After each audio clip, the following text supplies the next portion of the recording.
mois d'octobre marque habituellement la transition entre les deux principales saisons au Niger, c'est-à-dire la fin de l'hivernage et le début de la saison sèche. En effet, cette transition est la période la plus importante aux yeux des populations nigériennes qui sont majoritairement sédentaires et cultivateurs.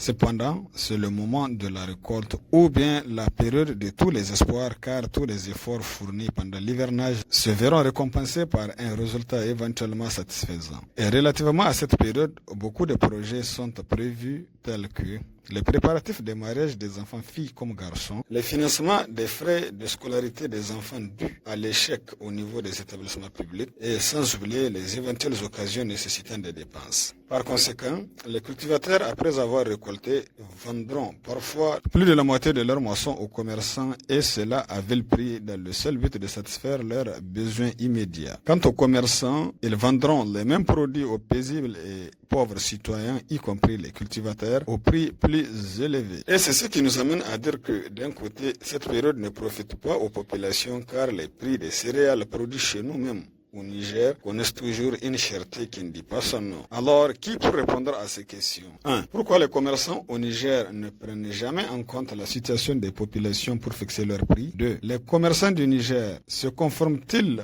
aux prix fixés par le CIMA? 3. Enfin, quelles dispositions les autorités locales prennent-elles pour satisfaire les populations par rapport au prix des céréales? Évidemment que tous les Nigériens attendent des réponses promptes et claires ainsi que des solutions immédiates pour enfin se sentir dans un état de droit. D'un autre point de vue, après les récoltes, c'est la période où les champs sont laissés au pâturage des animaux par les éleveurs. Malheureusement, il y a toujours des cultivateurs qui empêchent à ce processus de transition de s'accélérer, soit par manque de moyens de main-d'œuvre, soit par négligence, ce qui conduit parfois au conflit entre cultivateurs et éleveurs. Cependant, un peuple constitué de cultivateurs et d'éleveurs n'a pas besoin de mésentente entre eux. C'est pour toutes ces raisons que l'attention des autorités administratives et coutumières est attirée pour la prévention des éventuels cas de conflit et cela par l'usage de tous les moyens légaux. En définitive, l'on doit reconnaître que l'unité, la paix et la tolérance constituent le socle du développement d'une société.